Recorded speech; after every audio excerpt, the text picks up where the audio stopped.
I sat on the worn-out couch, a couch that once held stories of laughter and late-night movies. Now it was just an old piece of furniture in a room filled with memories of a happier past. Sophie, my 3-year-old angel, was upstairs, her gentle breaths a stark contrast to the heavy air of our home. I glanced at the clock again. It was past 10 p.m. Mark was late, as had become his norm. The sound of the key turning in the lock finally broke the silence. I stood up, smoothing my shirt, not sure why I still bothered to look presentable for him. "Mark," I called out as he stepped in, looking more like a stranger than the man I married. "You're late."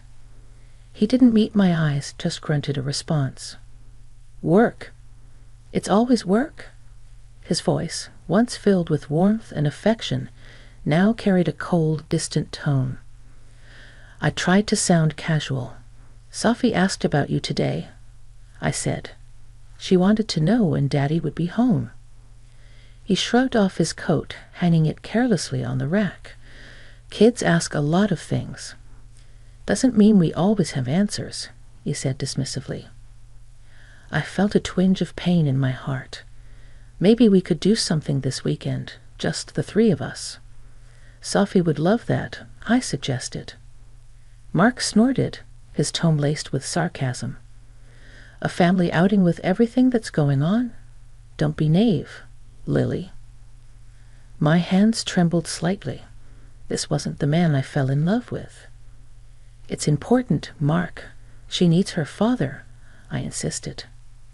He walked to the fridge, pulling out a beer. "What she needs is a miracle, not me playing pretend in a park." Tears welled up in my eyes. "She's your daughter, Mark. How can you be so cold?" I demanded. He took a swig of his beer, avoiding my gaze. "I'm being realistic, Lily. This isn't the life I wanted." I followed him into the kitchen, my voice rising. "And what about me? Do you think I enjoy watching our daughter suffer? Do you think this is the life I dreamed of?" Mark slammed the beer bottle on the counter. "I don't know, Lily. I really don't. But I know I can't do this anymore." Anger surged within me. "You want to walk away from your own child?" I couldn't comprehend it. "I need space. I can't deal with this suffocation," he declared. "Suffocation." I echoed in disbelief. "Is that what your family is to you now?" Mark turned away, his shoulders tense. "It's not just that. It's everything. The constant hospital visits, the medical bills, the way our lives revolve around Sophie's illness. I didn't sign up for this." I was at a loss for words. How had our love turned into this bitter reality? "So what's your plan, Mark?" "Leave us, start over somewhere else." He didn't answer, just walked past me, his footsteps heavy against the wooden floor. I stood there, a mix of emotions turning inside me: anger, sadness, and a profound sense of betrayal. Later, as I lay in bed, the space next to me cold and empty, I listened to the distant sound of Mark's TV from the other room. The divide between us had grown too vast to bridge. The man I married, the father of my child, was now a stranger living under the same roof. The hospital room was stark and clinical, a sharp contrast to the warm light and feel of our home. Sophie lay in the small hospital bed, her tiny chest rising and falling steadily. I sat beside her, holding her small hand, trying to draw strength from her innocent slumber. Nurse Janet walked in, her face a mask of professional kindness. "How's our brave girl doing today, Lily?" I managed a weary smile. "She's a fighter, always has been." Janet checked Sophie's vitals, her movements efficient and gentle. "She's in good hands here. The surgery team is one of the best." I nodded, my throat tight with unspoken fears. "I know. I just wish Mark could be here more," She keeps asking for him." Janet gave me a sympathetic look. "Fathers often find it hard to cope with these situations, but you're doing an amazing job." I sighed, feeling the weight of loneliness. "It's hard doing it alone, you know. He's just not the same anymore." As if on cue, Mark walked in, his arrival less comforting than I had hoped. He glanced at Sophie and then at me, his expression unreadable. "How is she?" he asked. "The same," I replied, trying to keep my voice steady. He fiddled with his phone, avoiding eye contact. "I can't stay long. Work's crazy." I felt a flash of anger. "Work?" "Right, because that's what's important right now." Mark looked up, his eyes cold. "What do you want from me, Lily?" "To sit here and watch her sleep." I bit back a sharp retort, focusing on Sophie instead. "She asked for you today, Mark. She misses her dad." He shrugged, his detachment like a physical barrier. "I'm here, aren't I?" Before I could respond, Sophie stirred, her little voice weak but clear. "Daddy." Mark's face softened momentarily as he moved closer to her. "Hey, princess. Daddy's here." Sophie smiled faintly, reaching out for him. "Stay with me, Daddy." I watched, a mix of hope and sorrow in my heart. Mark hesitated, then sat on the edge of the bed. "I can't stay long, Sophie. Daddy has to work." Her smile faded, a look of understanding far beyond her years in her eyes. "It's okay, Daddy. I love you." Mark forced a smile, patting her hand. "I love you too, kiddo." As he stood to leave, I felt a surge of resentment. "She needs you, Mark. We need you." He paused, his back to us. "I'm doing what I can, Lily." But his words rang hollow in the sterile room. I watched him leave, a familiar sense of abandonment settling over me. Sophie's hand gripped mine, her small presence a reminder of the fight ahead of us. The room fell silent again, save for the beeping of the monitors. I leaned closer to Sophie, whispering promises of better days, promises I wasn't sure I could keep. But in that moment, all I had was hope and the unwavering love for my daughter. The silence in the room was broken by a call from my friend Lisa, who worked as a realtor for a local company. I sat in the dimly lit hospital cafeteria, clutching a lukewarm cup of coffee. My mind was a whirlwind of betrayal and shock after Visa's call. Mark was selling our house, our home. Anger and disbelief swirled within me, fueling a determination I hadn't felt in months. Lisa slid into the seat across from me, her expression a mix of concern and anger. "I can't believe he's doing this, Lily, selling your house while you're here with Sophie," she exclaimed. I took a deep breath, trying to steady my shaking hands. "I need you to delay the sale, Lisa. Buy me some time," I pleaded. Lisa nodded, her eyes hard. "I'll do what I can, but we don't have much time. He's pushing for a quick sale." "I won't let him get away with this," I vowed, my voice low and firm. "He thinks he can just steal my house and run off with whoever she is." Lisa reached out her hand, gripping mine. "Do you have a plan?" she asked. A plan, the word echoed in my mind. I had been reactive for too long, letting life and Mark's indifference dictate my days. But not anymore. "I'm going to fight back," I declared. "I'll start by talking to a lawyer. There has to be a way to stop this." Lisa's expression shifted to one of support. "Good.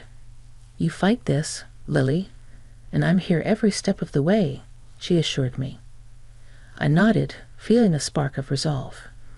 "And I'll need to gather evidence, proof of his betrayal, the fraud, anything that can help my case." "Let's start with the house sale," I suggested. "I'll dig up everything I can on the buyer, the deal, anything out of the ordinary." Lisa promised. I sipped my coffee, its bitterness mirroring my mood. I can't believe he's doing this to me, to Suffy, after everything we've been through, I lamented. He's a coward, Lily, and he's going to regret underestimating you, Lisa affirmed. I stood up, my resolve strengthening. He's going to pay for this, Lisa. He's going to pay for hurting my daughter, for trying to take away our home. I'll make sure of it. Let's do this, Lily. Let's show him he picked the wrong woman to mess with, Lisa declared. Hidden from view, I stood just outside the realtor's office, my heart racing. Through the slightly ajar door, I could hear the voices inside. Mark was there, his tone smooth and confident as he spoke to the potential buyers. And she was there too, his mistress. I watched as Mark handed over a stack of papers to the buyers, his charm on full display. The same charm that had once swept me off my feet. This is a fantastic opportunity, he was saying. A beautiful house, great location. You're getting a steal. The buyers, a middle-aged couple, nodded eagerly, their expressions cautious. The wife leafed through the documents, her husband leaning over to look. It all seems in order, she murmured. Mark's mistress laughed, completely oblivious to the storm she was a part of. I told you it would be easy, she whispered loud enough for me to hear. I felt a surge of anger, but I forced myself to stay put. This was about gathering evidence, understanding the depth of Mark's deceit. The husband looked up, a question in his eyes. And the current owner? She's agreed to all this? Mark's response was swift, a lie so smooth it sounded like truth. Absolutely. She's moved on, wants to sell the place quickly. I clenched my fists, my nails digging into my palms. How could he lie so blatantly? The audacity of it made my blood boil. Lisa, who was playing her part in my game, intervened. We can proceed with the sale as soon as you're ready, she said to the couple. We're ready. This is a deal we don't want to miss, the husband declared. I watched as they began to sign the papers, the finality of each stroke like a dagger in my heart. But I needed to stay focused. This was not the time for emotions. It was the time for action. Mark's laughter brought me back to the moment. He was toasting with the buyers, his mistress clinging to his arm. To new beginnings, he said, raising his glass. I stepped into the room, my gaze fixed on Mark. Enjoying yourself, Mark? I questioned. Everyone turned, shock and confusion on their faces. Mark's smile faltered. Lily, what are you doing here? I walked up to them, my steps firm. I'm here to stop you from making the biggest mistake of your life, Mark. His scoffing mistress rolled her eyes. What are you talking about? The deal is done. I smiled, but it was cold, devoid of any warmth. Is it now? Because I don't remember signing off on selling my house. The buyers looked uncomfortable, exchanging glances. We were told everything was in order, the husband said, his voice uncertain. Mark stepped forward, trying to assert control. Lily, you're confused. This is for the best. Shook my head. No, Mark. The only confusion here is yours if you think you can forge my signature and get away with it. The room went silent. Mark's face turned a shade paler. You can't prove anything, you blurted out. I pulled out a set of documents from my bag. Actually, I can, and I have these. These are the real papers. The ones you have are for eyes. Mark's mistress tugged at his arm. Mark, what's she talking about? Tell me this isn't true. But Mark was speechless, his usual confidence shattered. That's when the door opened and 2 police officers walked in. One of the officers looked directly at Mark. Mark Johnson, you're under arrest for fraud and forgery. Mark's face drained of color. He looked at me, his eyes filled with disbelief. "You called the cops?" I met his gaze, my voice steady. "Yes, I did. You broke the law, Mark, and you tried to steal my home." As the officers handcuffed Mark, his mistress started to cry, her makeup smearing. The buyers quickly gathered their things, eager to distance themselves from the situation. One of the officers turned to me. "We'll need your statement, ma'am." I nodded, feeling a sense of justice. "Of course, officer." As they led Mark away, he looked back at me, his expression a mix of anger and regret. But I felt no sympathy. He had made his choice, and now he was facing the consequences. Lisa smiled at me, nodding her head approvingly. I smiled back and left the office, a weight lifted off my shoulders. I had stood up for myself and Sophie. I had fought back, and this was just the beginning. After Mark's arrest, I found myself in the lawyer's office. The walls lined with law books, and the air heavy with the scent of leather. My lawyer, Mr. Thompson, was a no-nonsense man in his 50s, his face etched with lines of experience. He glanced at the file in front of him. "Lily, your husband's actions have opened up a big can of worms. The fraud charge is serious." I sat across from him, my hands clasped tightly in my lap.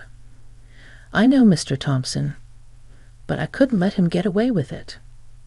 Not after everything."